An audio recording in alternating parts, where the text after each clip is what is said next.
There are a couple other interesting things I want to point out about the MetaMask extension. In the last video, when we first installed MetaMask and entered that initial password, the MetaMask extension automatically generated a new account for us. So you'll see right here, it says very clearly that we are currently authenticated as account number 1. And then right underneath that, you'll see kind of a weird string of characters. Let's talk more about exactly what it means to have an account.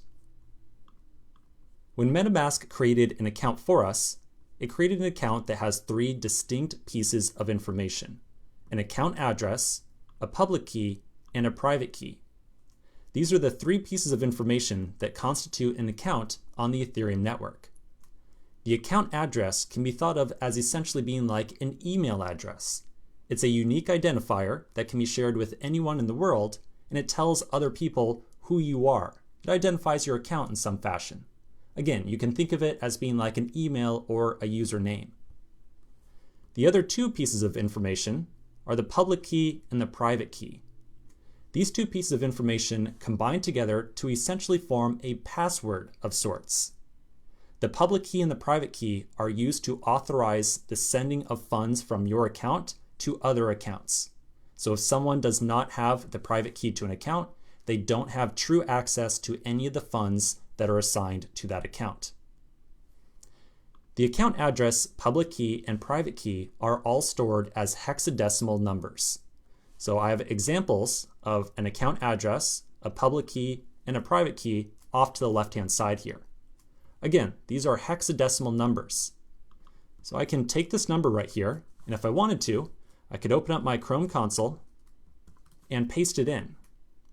Whenever we enter a hexadecimal number into the JavaScript console, it'll automatically be converted to a base 10 number and return back to us. So if I hit enter right now, you'll see that this long hexadecimal number is actually the number 8 times 10 to the 76. That is an incredibly large number. That's a gigantic number, incomprehensibly large. This number is what uniquely constitutes our private key. The private key should never be shared with other people, because if anyone else ever gets the private key, then they can easily take all the funds that are assigned to your account. It's incredibly unlikely that anyone will ever guess your private key because it is such a large number. In fact, you are incomprehensibly more likely to win the lottery like 10, 30, 5 million times in a row than ever guess someone else's private key. Now there is one interesting thing about the account that was created for us by MetaMask. Let's take a look at it again. So here's my account number 1, and right underneath that, the string of characters that we see are the first couple characters of my account address.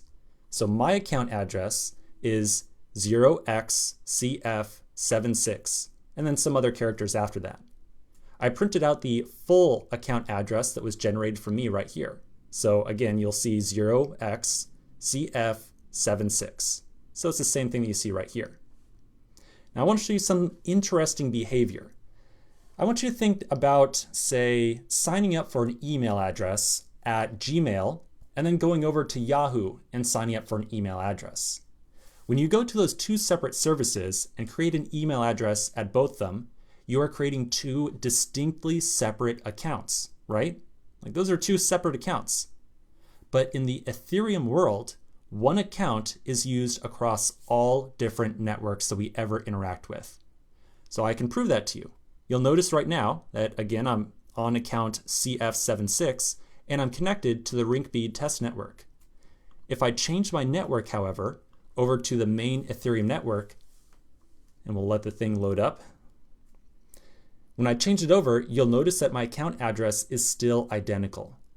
So in other words, we only are ever going to work with one account, but that one account is going to connect to all the different Ethereum networks that are out there. And remember, some of the big ones to remember are the main network, Ropsten, Kovan, and Rinkeby.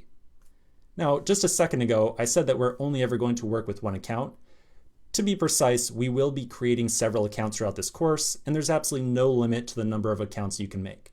All I mean to say is that one account is used across all networks. We don't have to create separate accounts for each network unless we very specifically want to. Okay, so that's a little bit more about MetaMask. So we've got a better idea of exactly how we get identified and how we connect to different networks that are publicly available. I'm sure that you still want to hear a little bit more about how we send and receive Ether tokens, however. So let's take a pause right here. We're going to continue the next section, and we're going to get a little experience with sending and receiving Ether tokens. So I'll see you in just a minute.